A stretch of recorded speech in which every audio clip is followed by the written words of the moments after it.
What's up, everybody? What's up, Mgtology? So today I wanted to talk a little bit about Mgtology, or the study of MGTOW itself. Now, in a previous iteration of MGTOW, maybe call it MGTOW 2.0, a lot of MGTOW creators created these videos called What is MGTOW? And within these videos, they presented their personal ideas of what MGTOW was and how MGTOW had affected their lives. You don't really see these videos as much anymore. In fact, I haven't seen one in quite a while. Some of my favorite classics were No Holds Barred's What is MGTOW and Grizzly MGTOW's What is MGTOW, among a lot of others.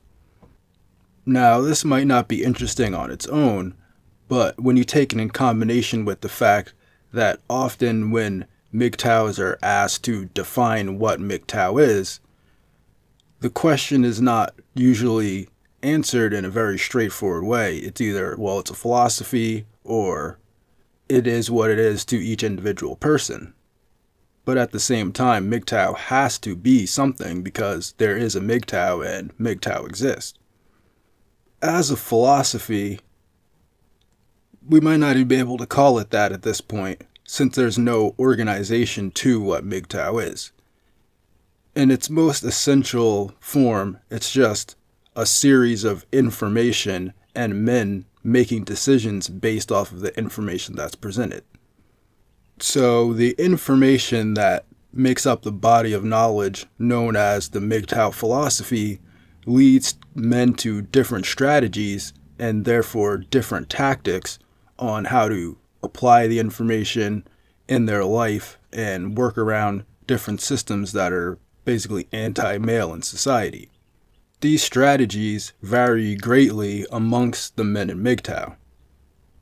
Some men take a more hands-off approach and going completely monk and trying to avoid all interactions with women, and other men try to take the information and use it to their advantage when engaging with women.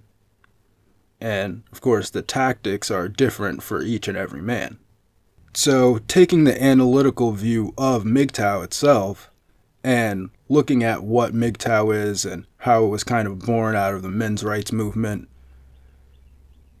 we can see that part of what went wrong with the men's rights movement itself was that the men's rights movement tried to change gynocentrism through the court system, and MGTOW itself was born out of the analysis of the fact that that wasn't working, that strategy wasn't working. And MGTOW became very analytical of the current situation with men in society and all the factors surrounding gynocentrism, from the legal system, biological stuff, sociological stuff, a lot of different things and a lot of anecdotal evidence to back up the fact that a huge portion of men in society were experiencing these same effects, and those effects came to be known as gynocentrism, which has a biological basis. So now, looking at the perception of MGTOW from people that are not in MGTOW, I think this idea kind of shows why it's that way. Because to a lot of people outside of MGTOW, MGTOW seems like a very stagnant idea. Just the idea of walking away from women. But actually, the idea of walking away from women is just a tactic or strategy used by some MGTOW men to avoid gynocentrism, which gynocentrism is proven by the philosophy. Now, I think that if we were to look at what's kind of causing the stagnation in MGTOW, in a certain sense, is not just this perception, but the fact that the discovery of the dramatic implications of gynocentrism and how it affects men in society is kind of one of the main points of MGTOW. And one of the main points of MGTOW is to inform as many men as possible of the effects of gynocentrism. Originally, a lot of the channels, like for instance Stardust or even a Traversable MGTOW, were showing a lot of data-heavy videos, basically proving a lot of biological theories and sociological theories. And then there's also a lot of economic theories that go along with gynocentrism. And then we can kind of see now how that's panned out as the data-heavy kind of scientific channels lost out to the more infotainment-based channels and a lot of the channels that just kind of slam women and stuff like that, which nothing wrong with that. But I think these types of videos, the infotainment types of videos and the slamming women videos, only appeal to men that already kind of understand the implications that gynocentrism has on society. And the more data-heavy scientific videos are actually more likely to convince people that gynocentrism has effects on society. And seeing how that's one of the main kind of goals of the MGTOW philosophy is to prove that gynocentrism is affecting society, it kind of sucks that the way that the market forces have panned out is that the infotainment channels and the slamming women channels get more views, get more likes, get more subscriptions, or whatever you want to call it. So therefore, it makes it uneconomic to do data-heavy, research-based videos. And I guess it's kind of a similar problem in society in general, that, people don't really like funding science because it's inconclusive a lot of the time. A lot of research is done in the scientific field and comes back inconclusive, and that's just not as economic as, entertaining people and just having those Patreon dollars roll in.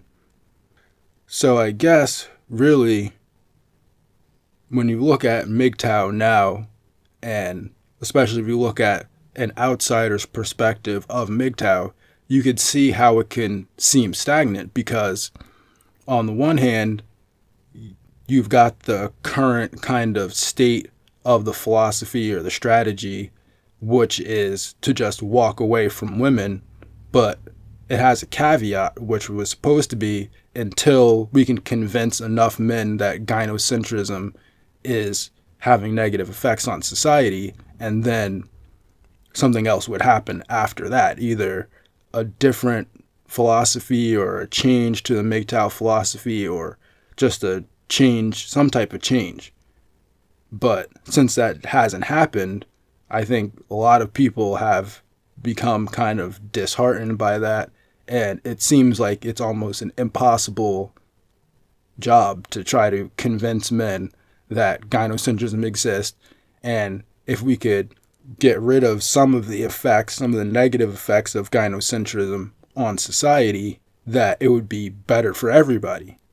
But, obviously, especially things like saying take women's rights away and certain other type of things that come up through this philosophy, different strategies on how to fix gynocentrism, a lot of people don't want to hear that because it sounds negative, but in all, it's a positive for everybody in society.